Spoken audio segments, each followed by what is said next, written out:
नमस्कार दोस्तों। तो जैसा कि आप लोग जानते हैं, ये रासायनिक समीकरण और अभिक्रियाएं चैप्टर का दूसरा वाला पार्ट है। तो देखते हैं कुछ महत्वपूर्ण अभिक्रियाएं, अगला टॉपिक है। तो कुछ महत्वपूर्ण अभिक्रियाओं में सबसे पहला है संयोजन अभिक्रिया। संयोजन अभिक्रिया किसे कहते हैं? जब दो या दो से अधिक अभिकारक आपस में मिलकर एकल उत्पाद का निर्माण करते हैं तो यह क्रिया संयोजन अभिक्रिया कहलाती है। संयोजन अपक्रिया में होता क्या है, इसी को योगात्मक अपक्रिया भी हम लोग कहते हैं। योगात्मक अपक्रिया या फिर युगात्मक अपक्रिया भी कहते हैं इसे। इसी को संकलन अपक्रिया भी कहते हैं। संकलन अपक्रिया भी इसी को कह लेते हैं। तो क्या है, जैसे दो अभिकारक या दो से अधिक अभिकारक जब आपस में क्रिया करें और एकल उत्पाद का निर्माण करें, इस साइड वाले को हम लोग अभिकारक और इस साइड वाले को उत्पाद कहते हैं। तो यहाँ पर दो पदार्थ कार्बन और ऑक्सीजन आपस में मिलकर एकल उत्पाद कार्बन डाइऑक्साइड बना रहे हैं, तो यह एक संयोजन अपक्रिया, मतलब कि योगात्मक या संकलन अपक्रिया कह सकते हैं, कुछ भी कह लीजिए। इसका एक एग्जाम्पल है, फॉर एग्जाम्पल जैसे CaO कैल्शियम ऑक्साइड और पानी आपस में अपक्रिया करें और कैल्शियम हाइड्रोक्साइड का निर्माण करें। इसको हम अनबुझा चूना भी कहते हैं। चूना, बिना बुझा चूना, और ये बुझा हुआ चूना है जिसका उपयोग हम सफ़ेदी, घरों की सफ़ेदी करने में भी करते हैं। घरों की सफ़ेदी जब इससे करते हैं तो ये कार्बन डाइऑक्साइड से अपक्रिया करके CaCO3 का निर्माण कर लेता है। जब CaOH के होल ट्वाइस, इससे जब हम घरों में सफ़ेदी कर देते हैं तो ये वायुमंडल में उपस्थित कार्बन डाइऑक्साइड से अपक्रिया करता है और कैल्शियम CaCO3 का निर्माण कर लेता है, जिससे दीवारों पर चमक आ जाती है। मज़े की बात यह है कि ये संगमरमर का भी सूत्र है, संगमरमर का सूत्र है। और ये क्रिया क्या है? ये क्रिया भी एक संयोजन अपक्रिया का एग्जाम्पल है, क्योंकि यहाँ भी दो अभिकारक हैं आपस में मिलकर एकल उत्पाद का निर्माण कर रहे हैं, तो इसी को संयोजन अपक्रिया कहते हैं। वियोजन अपक्रिया अब हम लोग देख लेते हैं। वियोजन अपक्रिया संयोजन अपक्रिया का जस्ट उल्टा होता है। इसमें जब एकल अभिकर्मक लें और ये ऊष्मा, प्रकाश अथवा विद्युत के कारण टूटकर जब दो या दो से अधिक उत्पाद बनाएं तो ऐसी अपक्रिया को वियोजन अपक्रिया कहते हैं। वियोजन अपक्रिया को विखंडन अपक्रिया भी कहते हैं, अपघटन अपक्रिया भी कह लेते हैं। अब वियोजन अपक्रिया तीन प्रकार की होती है। सबसे पहली है ऊष्मीय वियोजन अपक्रिया। अब ऊष्मीय वियोजन क्या है? ऊष्मीय वियोजन क्या है? ऊष्मीय वियोजन वह वियोजन अपक्रिया जो ऊष्मा के कारण होती है, ऊष्मीय वियोजन अपक्रिया कहलाती है। ऊष्मीय वियोजन अपक्रिया का एक एग्जाम्पल है CaCO3। ये देखिए एकल अभिकारक है और ये टूटकर दो में हो जाएगा, CaO + CO2। तो यहाँ पर क्या हो रहा है? ऊष्मीय वियोजन, क्योंकि ये ऊष्मा के कारण हो रहा है। प्रकाशीय वियोजन अपक्रिया वह वियोजन अपक्रिया जो प्रकाश के कारण होती है, उसे प्रकाशीय वियोजन अपक्रिया कह लेते हैं। या इस तरह से कह सकते हैं, किसी एकल अभिकर्मक का प्रकाश से टूटकर दो या दो से अधिक उत्पाद बनाने की क्रिया वियोजन अपक्रिया, उस प्रकाशीय वियोजन अपक्रिया कहलाती है। विद्युत वियोजन अपक्रिया का परिभाषा भी इसी से बन सकता है कि किसी एकल अभिकर्मक का विद्युत से टूटकर दो या दो से अधिक उत्पाद बनाने की क्रिया विद्युत वियोजन अपक्रिया हो जाएगी। प्रकाशीय वियोजन का एग्जाम्पल है AgCl। अब ये प्रकाश की उपस्थिति में ही टूटकर दो चीजें देता है, 2Ag + Cl2 गैस। प्रकाश की उपस्थिति में ही ये वियोजन क्रिया हो जाती है, तो इसे प्रकाशीय वियोजन अपक्रिया का एग्जाम्पल ले लेते हैं। विद्युत वियोजन अपक्रिया, विद्युत वियोजन अपक्रिया क्या है? इसे पानी का विद्युत की उपस्थिति में टूटकर 2H2 + O2 देना, ये विद्युत वियोजन अपक्रिया का एग्जाम्पल है। हमारे शरीर में जो भोजन का पाचन होता है वह भी एक वियोजन अपक्रिया का एग्जाम्पल है। हमारे शरीर में भी जो स्टार्च है वो शर्करा में टूट जाता है, जो प्रोटीन है एमिनो अम्ल में टूटता है। तो भोजन का पाचन भी हमारे शरीर में वियोजन अपक्रिया का एक एग्जाम्पल है। चलिए देखते हैं, विस्थापन अपक्रिया है। विस्थापन अपक्रिया किसे कहते हैं? जब कोई तत्व किसी अन्य तत्व को उसी के यौगिक में से विस्थापित कर उसका स्थान ग्रहण कर ले, तो इस अपक्रिया को क्या कहते हैं? विस्थापन अपक्रिया कहते हैं। विस्थापन अपक्रिया किसे कहते हैं?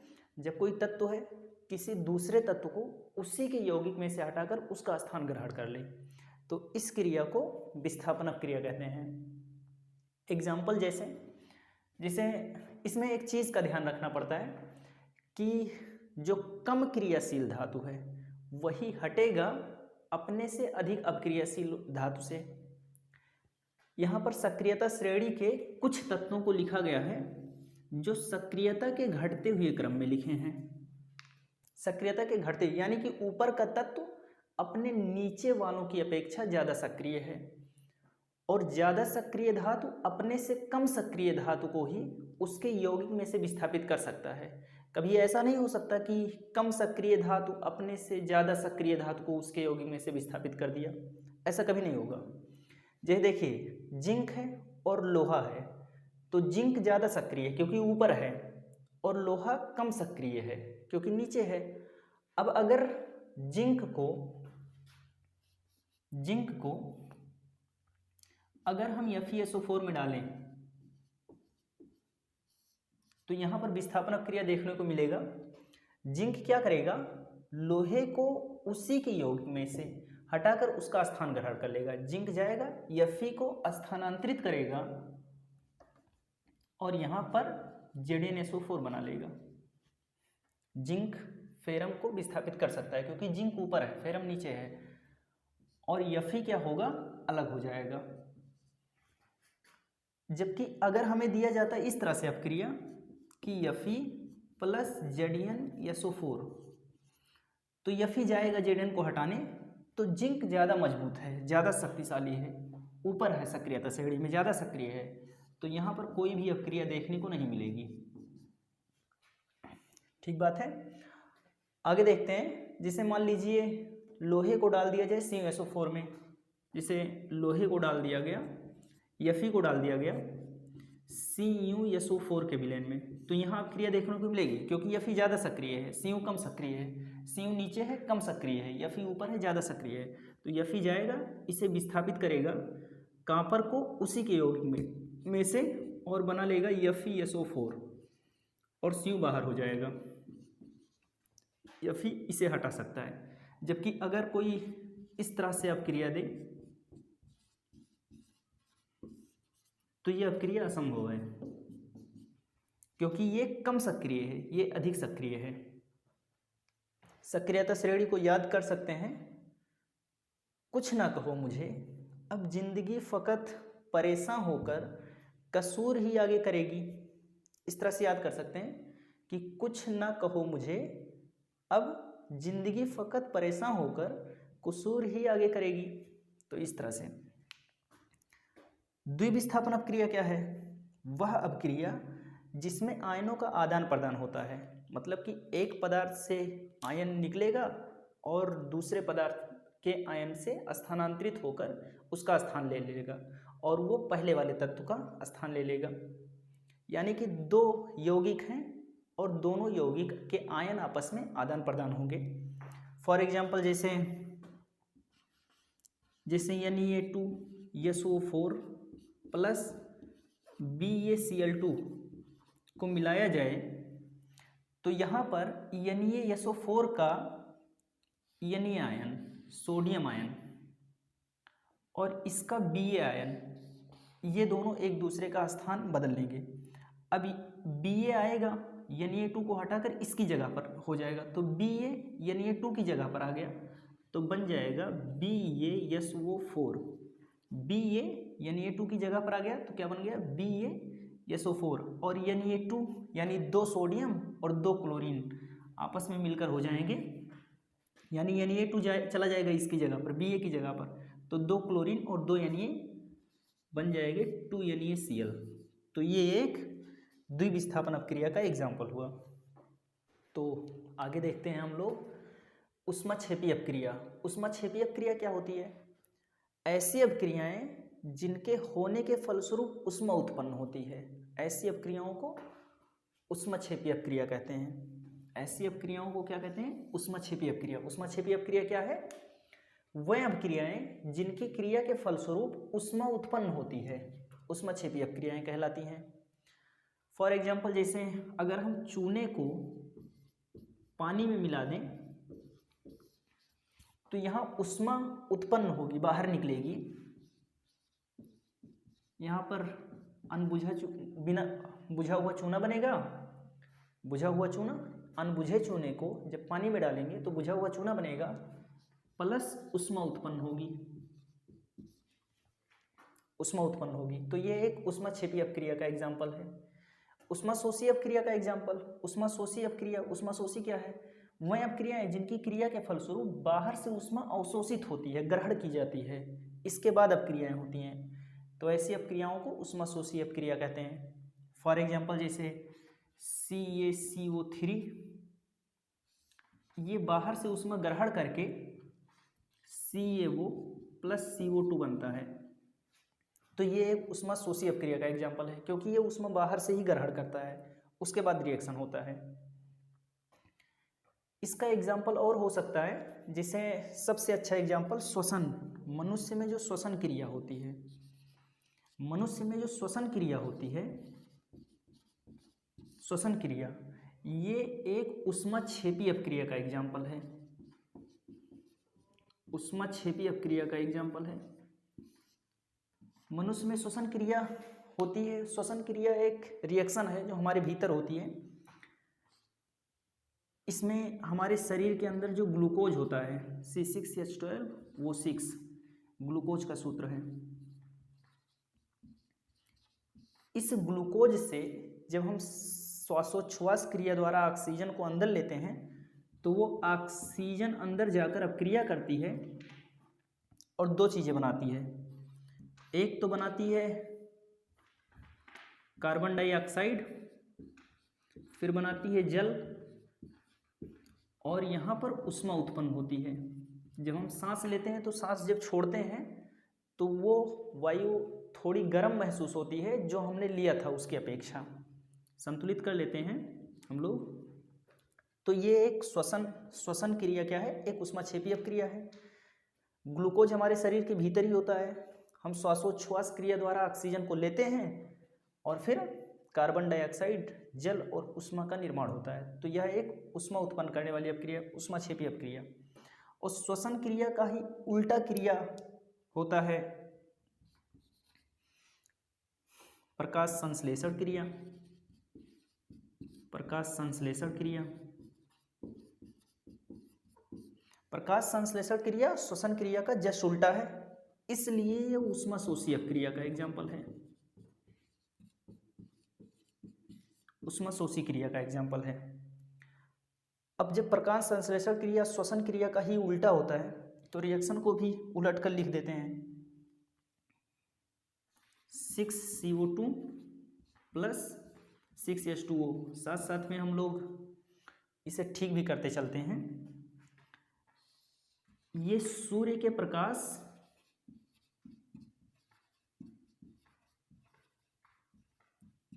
और क्लोरोफिल यानी पर्णहरित कहते हैं हिंदी में,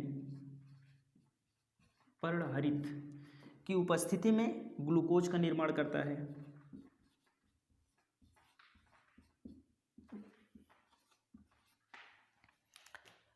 श्वसन क्रिया में ग्लूकोज ऑक्सीजन मिलकर कार्बन डाइऑक्साइड और जल बनाते हैं। प्रकाश संश्लेषण इसी की उल्टी क्रिया है, ऊष्माशोषी है। श्वसन ऊष्माक्षेपी था, ये ऊष्माशोषी है। कार्बन डाइऑक्साइड और जल मिलकर ग्लूकोज और ऑक्सीजन बनाते हैं। सबसे अंत में है रेडॉक्स अपक्रिया। रेडॉक्स अपक्रिया किसे कहते हैं? वह अपक्रिया जिसमें एक अभिकारक का ऑक्सीकरण तथा दूसरे का अपचयन हो, साथ साथ में हो। एक पदार्थ का ऑक्सीकरण हो और एक पदार्थ का अपचयन हो, तो यह क्रिया रेडॉक्स अपक्रिया कहलाती है। अब ऑक्सीकरण का मतलब क्या होता है? ऑक्सीकरण का मतलब होता है, ऑक्सीकरण, इस क्रिया को उपचयन भी कह लेते हैं, ऑक्सीकरण कहें और चाहे उपचयन कहें। यदि किसी तत्व में या यौगिक में ऑक्सीजन की वृद्धि हो रही है या फिर हाइड्रोजन की हानि हो रही है, H का हरासमेंट हो रहा है, या फिर इलेक्ट्रॉन निकल रहे हैं, इलेक्ट्रॉन निकलना, ये इतनी क्रिया ऑक्सीकरण कहलाती है। और अपचयन किसे कहते हैं? तो अपचयन का सीधा सा मतलब इतना है, ऑक्सीजन का हास्य, किसी पदार्थ में से ऑक्सीजन निकल रहा है तो समझ लीजिए उसका अपचयन हो रहा है। ऑक्सीजन का निकलना या फिर हाइड्रोजन का जुड़ना या फिर इलेक्ट्रॉन का जुड़ना, ये क्रिया अपचयन कहलाती है। कि ऑक्सीकरण और अपचयन का मतलब क्या होता है। कक्षा 10 के लिए इसका एग्जाम्पल क्या है, जिसे CuO, ये जब हाइड्रोजन से अपक्रिया करता है तो क्या बनता है, यहाँ से ऑक्सीजन निकलकर यहाँ हो जाएगा, तो यहाँ से ऑक्सीजन जब यहाँ हुआ तो बनेगा Cu प्लस H2O। यहाँ पर CuO में से ऑक्सीजन निकल गया है तो इस पदार्थ का यहाँ पर अपचयन हुआ, अपचयन, और इस पदार्थ में ऑक्सीजन बढ़ा है तो इसका ऑक्सीकरण हुआ, यानी कि उपचयन हुआ, मतलब कि उपचयन हुआ है। ऑक्सीकरण और उपचयन को लेकर एक क्रिया है इसमें, संक्षारण। संक्षारण क्या होता है? जो धातुएं होती हैं वो वायु में उपस्थित नमी से अपक्रिया करके, वायु में अगर H2O की मात्रा है, सल्फर डाइऑक्साइड की मात्रा है या कार्बन डाइऑक्साइड की मात्रा है, इन तीनों की उपस्थिति को नमी कहते हैं। तो धातुएं वायु में उपस्थित नमी से अपक्रिया करके ऑक्सीकृत होकर अपने ऊपरी परत पर अशुद्धि का निर्माण कर लेता है। इस क्रिया को संक्षारण कहते हैं। जैसे लोहे पर भूरे रंग की परत का आ जाना, कांपर पर हरे रंग की परत आना, चांदी पर काले रंग की परत आना, ये सारे के सारे संक्षारण के एग्जाम्पल हैं। संक्षारण से सुरक्षा करने के लिए हम लोग पेंट लगाते हैं, ग्रीस लगा सकते हैं। एक शब्द है यसद लेपन, यसद लेपन या फिर गैल्वेनीकरण। तो यसद लेपन या गैल्वेनीकरण क्या है? कोई भी पदार्थ है उस पर जब हम जिंक की परत चढ़ाते हैं, कोई भी धातु है उसको संक्षारण से सुरक्षित करने के लिए उससे कम सक्रिय धातु की परत उस पर चढ़ा दी जाती है। तो इसी क्रिया के अंतर्गत आता है यसद लेपन। जब हम किसी भी धातु के अंदर ऊपर, यानी कोई भी सक्रिय धातु है उसके ऊपर जब हम जिंक की परत चढ़ाते हैं तो इस क्रिया को यसद लेपन कहते हैं। तो संक्षारण से सुरक्षा के लिए हम लोग पेंट लगा सकते हैं, ग्रीस लगा सकते हैं, या किसी कम सक्रिय धातु की परत चढ़ा सकते हैं। ये सारे के सारे संक्षारण का मतलब होता है जिसे जंग लग जाता है लोहे पर, इस प्रकार से क्रिया है। एक है विकृत गंधिता।